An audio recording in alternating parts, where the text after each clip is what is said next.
В эфире новости спорта. В студии Ольга Башук. Здравствуйте. На зимних спортивных играх «Дети Азии» стартовали состязания по фигурному катанию. Уже определились первые фавориты. Сюжет с Аргыланы Захаровой. Первое же выступление в короткой программе продемонстрировала спортсменка, которую считают одной из фавориток соревнований. Это Дарья Батяева из сборной Якутии. Она достаточно чисто показала все обязательные элементы. Выступление удалось, все хорошо получилось. Сейчас готовлюсь к произвольной программе, нужно будет чисто откатать. Хорошо откатать получилось не у всех. Сегодня на Сахалинском льду было очень много падений. Расстроена ушла в раздевалку одна из сильных фигуристок игры Ева Яковлева из Кыргызстана. У меня не получился каскад Сальхов-Тулуп 3-2, но я не буду опускать руки, буду работать.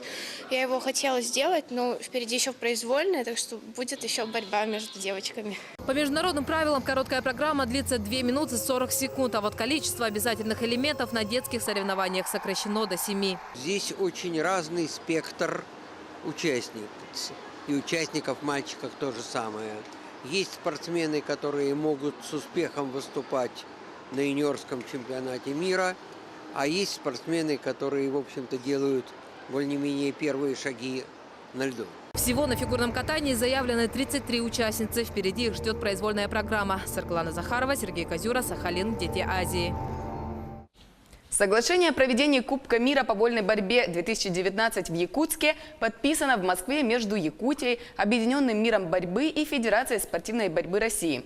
Также на заседании оргкомитета обсудили ход подготовки к турниру. Документ подписали глава региона Айсен Николаев и президент Федерации вольной борьбы России Михаил Мамиашвили.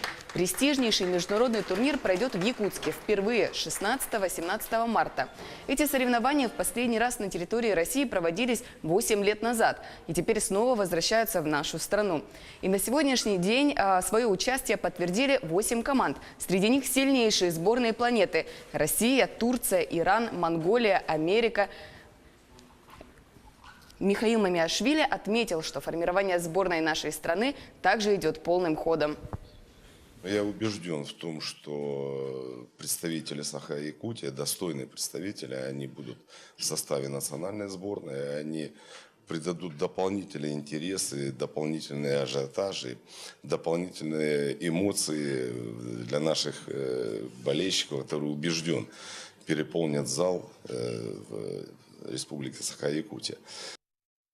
В Хабаровске завершились самые масштабные всероссийские соревнования по плаванию на Дальнем Востоке – Амурские тигрята. В течение 3 дней команды из 10 регионов России выявляли сильнейших на разных дистанциях. В сборную команду Якутии вошли 7 мирнинских спортсменов. Юные пловцы на соревнованиях завоевали 8 медалей. С ними встретилась наша съемочная группа.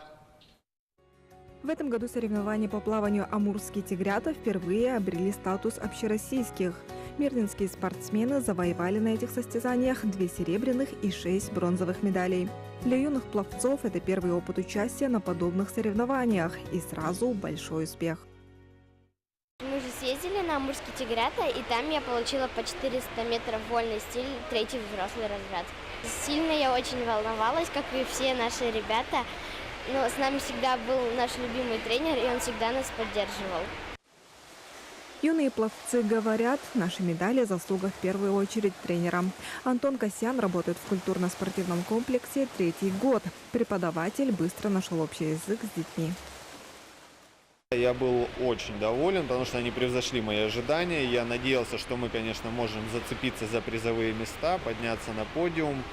Но то, что прям так много медалей они смогут взять, я не ожидал. Многие девочки меня удивили.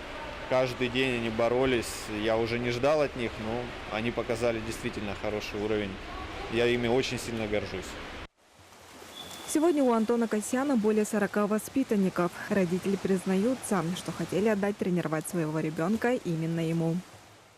Вот эту вот дружбу, которую он смог создать среди детей, создать команду, и как преданы они тренеру своему, на это только восхищаешься. И умение увлечь учеников за собой и показывая им много нового, вдохновляет их на победы. Сегодня пловцы готовятся уже к следующим соревнованиям. В марте они поедут в столицу республики. Если там на отборочном туре они покажут хорошие результаты, то вновь представят Якутию во всероссийских состязаниях в Санкт-Петербурге. Анна Винокурова, Артур Голиков, телеканал «Алмазный край».